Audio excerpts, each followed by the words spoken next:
Let's talk about schizophrenia with leading psychiatrist. Hello, this is Dr. Akshara Mishra. I am a consultant psychiatrist at Manoshanti Mindcare Clinic, Madhu Vihar, Delhi. Today, it is World Schizophrenia Day. We have started celebrating this day to raise awareness about this disorder. It's a disorder in which the thought, perception, and emotions of a person are affected. So, a person might experience fearfulness, suspiciousness that others are trying to harm them, that they are plotting against them, or even kill them. One might hear voices talking to them or talking about them, voices which are only audible to them and no one else. They might also see images or people, again, which others would claim that they are not real for them. It is then perhaps understandably correct that the person affected would feel bewildered, scared, or even angry.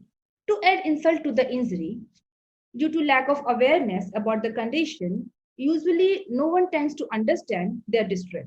The family members and friends are at a loss of how to help the person or that even if the person can be helped. Sometimes they just make fun of, they make jokes of all the experiences. Sometimes the family member just get angry or irritated and think the person is purposefully trying to annoy them. Hence, it makes sense if the family members are aware about the conditions. In that way, the disorder can be diagnosed at time and it can be managed in a better way. In today's podcast, we are going to discuss the role of friends and family in the management of schizophrenia.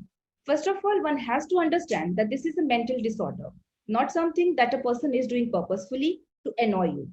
Neither it is some witchcraft or some hawa or some ghost that they have affected the person, and going in that direction is basically going to delay the diagnosis and treatment, and we might lose precious months or sometimes even years, which could be spent to help the person dealing with the disorder in a more efficient way. Another issue is that the person might feel unmotivated to start their task or to finish their task due to their symptoms, and also because that is a part of their disorder, which is taken as laziness and stubbornness, creating undue tension among the family members and the patient.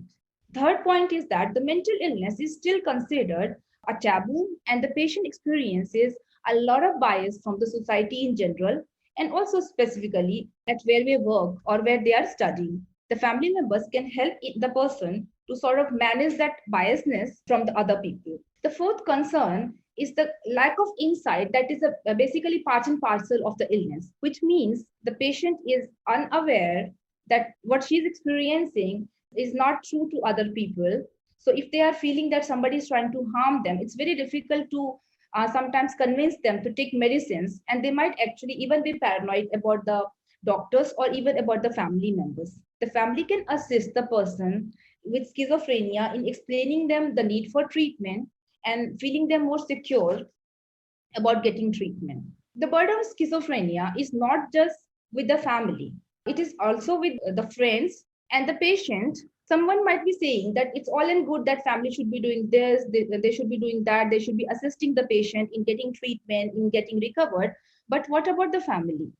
Because this is illness which doesn't affect only a person, it affects the whole family. The burden of schizophrenia that is places on family could be the isolation that the family faces from others, because there might be a lot of time you are motivating towards the person who is being afflicted by it during the exacerbations of the disorder. So what can the family do towards that? First of all, we can actually, there are other people who are in the same boat.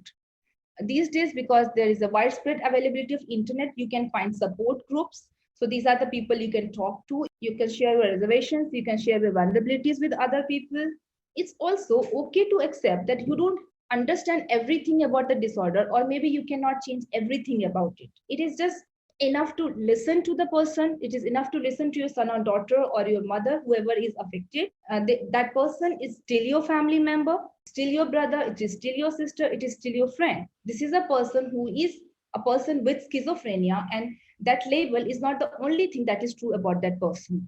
At last, I would like to say that schizophrenia is a physical illness like any other physical illness, and the treatment is possible. The person affected is the same person that you have loved before and cared about it before. It is more manageable if you accept the person affected by it as a valuable member of your family and not someone who is just a burden to you. Together, we can achieve a productive life with the person even with schizophrenia. Thank you.